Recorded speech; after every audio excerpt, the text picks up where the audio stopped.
Hi guys! Hello, good evening. Ngayon kakaibang video ang gagawin na. Sure ako na excited sila kayo. Kasi kanina pa niya ako kinukulit para gawin ang video na ito. At siya na ang magsasabi bakit siya excited. Bakit ba? Kasi may bago akong laptop. Actually, dream ko na yung MacBook Air noon. Kaya lang, wala akong budget. At saka may laptop pa naman ako. Ngayon, sira na yung laptop, so kailangan ko ng laptop. Kaya yung birthday gift ni Bakit na pera, eto, pinambili ko ng MacBook Air. Happy? Of course, masaya ako. Parang bagong laruan. Bubuksan na natin. Actually, cheer pa to gusto nila kay. Kasi nga, laptop namin na 7 years. Wow! 7 years na. Hindi, yung battery niya, sira na, hindi na umaandar. Kaya dapat lagi switch on. Lagi nakasaksak yung laptop para umandar. And this is the laptop. Hindi siya tsaranggaan. Ito yung charger. Yung isa, extension. Babasahin muna namin yung manual para alam namin kung paano gamitin. Sabi, buksan mo na daw to. Tanggalin mo na daw yung plastic.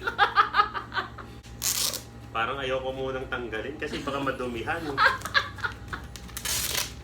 Baka kung maaari sa huwag nang buksan. Anong gagawin mo? Wow. Ito siya guys, sa harap. Paano siya i-connect? Connect mo yung saksakan niya. Yun yun. Ito yung pinaka-charger. Pwedeng ito, pwedeng... Yan, i-connect mo muna yan.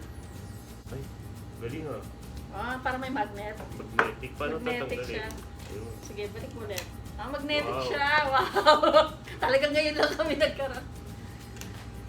Okay, lagay mo. Tapos next, ito. Ipapakita lang natin anong use neto. Ayan, ito. Kung gusto mo siguro mas mahaba, Parang pinaka-extension niya. tanggalin lang to. Pinaka-ulo. Ayan, tapos i-connect to. Sure. Ayan, in-open ko na yung laptop. Sa wakas, nabuksan ko na rin yung laptop ko. Aralan ko muna to. Hello guys, tapos na namin na-unbox yung laptop ko. So, excited na akong gamitin to. Hindi ko pakikialaman niya. Sa di ko pa masyadong kabisado tong mga features niya. So, pag-aaralan ko muna. Lalo na ako. Okay. Sana nag-enjoy kayo sa pag-unboxing nila kaya ng kanyang gift. Actually, yung gift na yan, tagal na pinag-ipunan eh.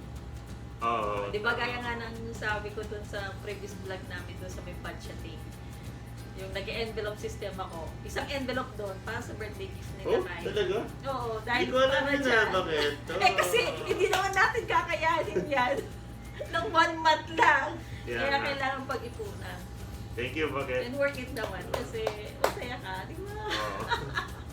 Yun lang naman ang yun lang naman yung purpose ko. Maging masaya sila kay sa gift.